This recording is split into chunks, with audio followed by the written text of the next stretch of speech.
merong issue dito sa entrance na pinapagawa natin. Bibisitahin ko muna. So, nakikita nyo ba ang problema? Yan yung bagong entrance. Right? Doon. Tapos, pag nagda-drive ka, you get to here. Meron siyang curb. May papasok. Tapos, matamaan yan. Maplatan pa sila. Patanggal natin. Ito. Maganda at nilagyan nila ng cone muna.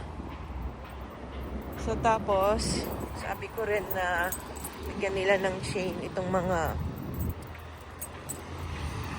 gates. Okay.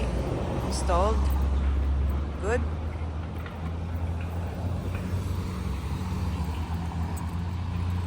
Then, okay. Installed. Good. Ang isa pa. Sabi ko rin maglinis. Naglinis na ba? Okay, naglinis naman. Tapos, ito. Nilagyan nila. Good. Alright. Magaling naman tong contractor na to.